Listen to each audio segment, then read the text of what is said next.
To the moon on Kondratyuk route. The flight to the moon became a reality for mankind more than half a century ago. Without modern electronics, control, and communication systems, people traveled the 400,000 kilometers separating the moon from Earth and returned successfully.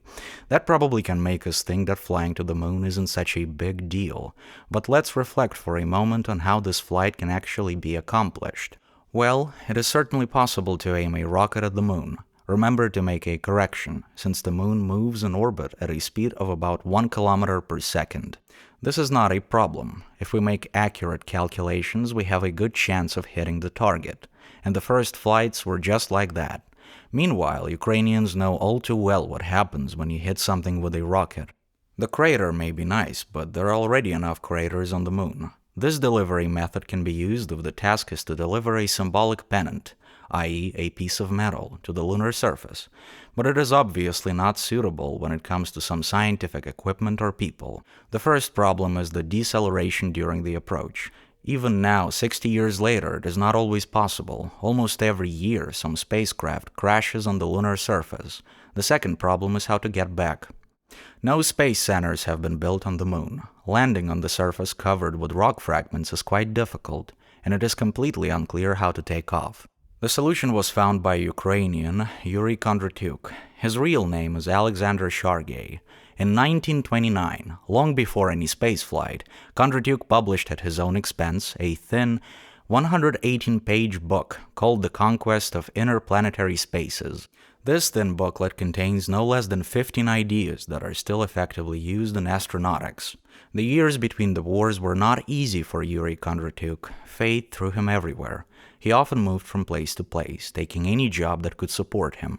He worked as a loader and greaser on the railroad, as a mechanic in a mill and oil plant, as a stoker in a sugar factory. He built elevators, designed windmills, was convicted. Even the exact place and date of his death are still unknown. It seems that in such difficult times there is little hope that a small book by an unknown author will survive. That's right, it did not survive in its home country. However, the book was kept in the Library of Congress of the United States and came to the attention of the people who were developing the lunar program. There, the solution to the problem of how to fly successfully to the moon and back was found. This flight plan is now called the Lunar Orbit Rendezvous, or Kondratyuk route. What is the idea? If the main problem is that we can neither land a spacecraft on the moon, nor take off from the lunar surface, then we should exclude landing from the flight plan.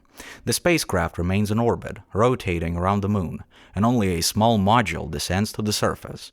Such a module does not need a launch pad. It lands on its supports and takes off from them. It doesn't need a powerful engine, because it is not going all the way from the moon to Earth. It has to go up less than 100 kilometers, where the main spacecraft is waiting for it. The astronauts get into the spacecraft, and it takes a direction to Earth. It was this system that allowed 6 crews of the Apollo mission to land on the moon and then return to Earth.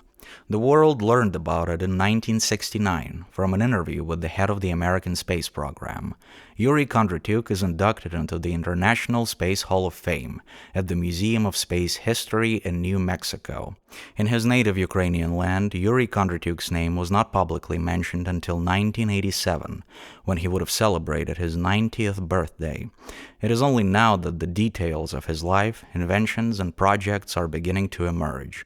However, the new Artemis lunar mission will follow the same route to the moon that Ukrainian Yuriy Kondratyuk created.